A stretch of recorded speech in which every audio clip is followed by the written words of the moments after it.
Hello friends, আজকে তোমাদের সঙ্গে শেয়ার করতে চলেছি চটজলদি ওটসের একটা অমলেট রেসিপি। নতুন বন্ধুরা, তোমাদের যদি এই রেসিপি কোনো অংশে ভালো লাগে চ্যানেলটাকে সাবস্ক্রাইব করে পাশে থেকো, আর পুরনো বন্ধুদের জন্য জানাই অনেক ভালোবাসা। দেখে নাও এই ওটসের অমলেট রেসিপিটা।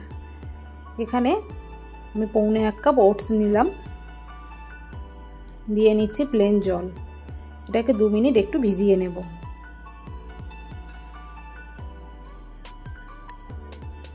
2 মিনিটের জন্য সময় দিয়েছিলাম ভিজতে, তো এটা ভিজে গেছে। এখন এখানে কিছু সবজি অ্যাড করব, যেমন পেঁয়াজ কুচি, ক্যাপসিকাম কুচি, গ্রেট করা গাজর এবং অল্প একটু ধনেপাতা কুচি, সমস্ত কিছু দিয়ে নিলাম। এখন দিচ্ছি পরিমাণ মতো নুন। আমি চিলি ফ্লেক্স দিলাম ঝালের জন্য, তোমরা চাইলে কাঁচা লঙ্কা বা গোলমরিচের গুঁড়ো দিতে পারো। একটা ডিম আমি এখানে ফাটিয়ে দিয়ে নিলাম।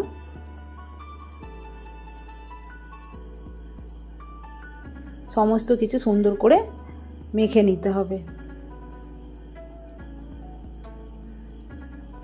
এইভাবে সুন্দর করে মাখা হয়ে গেল। এখন আমরা অমলেটটা বানিয়ে নেব।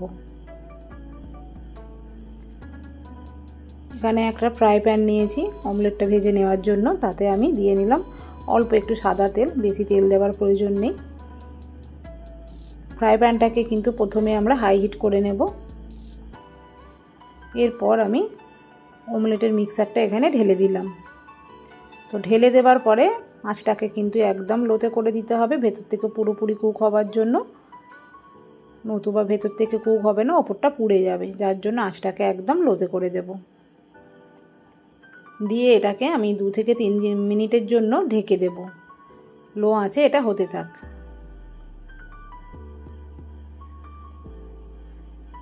2 থেকে 3 মিনিট পর এবার আমি অপর পিঠটা উল্টে নেব।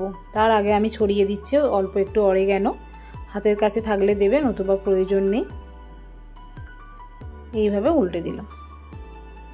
দেখতেই পাচ্ছ অল্প আঁচে করার জন্য জিনিসটা ভেতর থেকে কুক হয়ে গেছে এবং ওপরটাও বেশ সুন্দর মতো কালার চলে এসেছে, ভাজা হয়ে গেছে। তো এইভাবে আমি অপর পিঠটাও ভেজে নিলাম 2 মিনিটের জন্য। দেখলে কত সুন্দর ভাজা হয়ে গেল ওটসের অমলেট রেসিপি। কমেন্ট করে জানিও বন্ধুরা কেমন লাগলো আজকের এই চটজলদি একটা টিফিন রেসিপি, হেলদি এবং টেস্টি। তাহলে বন্ধুরা আজকের মতো টাটা।